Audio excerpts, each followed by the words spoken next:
yung pinakasikat nila yung Mechado. Mechado. Ayun po, Nay. Bola-bola. Ito naman, gatang langka. Menudo. Ayan. Sarsa niya, masarap. Ito yung best seller natin, sir. Yan po yung Mechado. Mechado.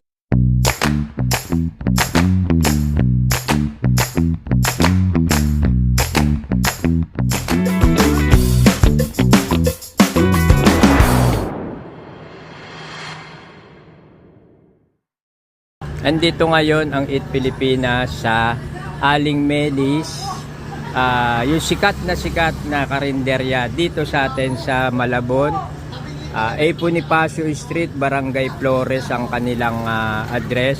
Ito, marami nang nagpuntang rito, mga vlogger. Ito yung kahabaan ng A. Flores. Ayan, si Nanay. Oh. Nay, shout out po. Shout out na. Ayan, papasukin natin, orderin natin yung sikat na, sikat na sikat alam ko si Erwan nanggaling dito. Oh, si Erwan. Si Jody Huba nanggaling dito, Santa Maria. Ayan, dali. Ayun.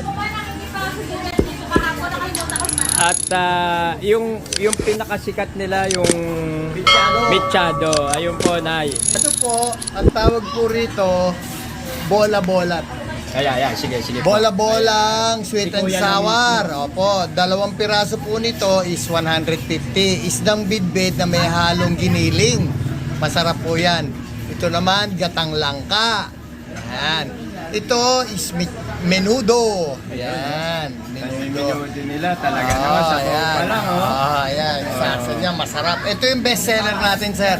Yan po yung Mechado. Dinadayo. Ang alam ko kasi bago mag-alas Ito, 12, tochong ubos na eh. bangos. Sa ngayon, kukunti na lang po yung item natin dahil natapos na po yung tanghalian. Alas 2:20. Pero kanina po, hanggang doon po sa dulo yan. Hanggang doon sa dulo. Ito, yung tapang kabayo. Masarap din to.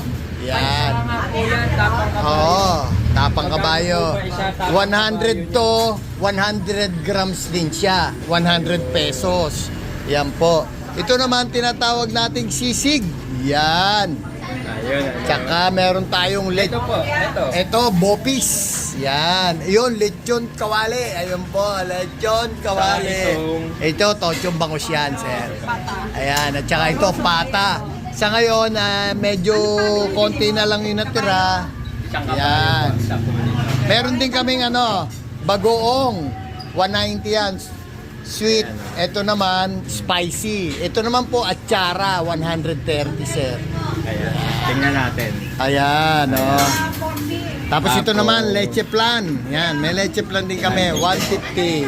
Si Kuya, saka si Ate, yung mga may-ari, napakababait po pala. Ang bait nila mag-entertain sa vlogger po. Yung lahat ng vlogger, ini-invite ko na pumunta rito kay Aling Meli. Ate, thank you po. Babalik po kami.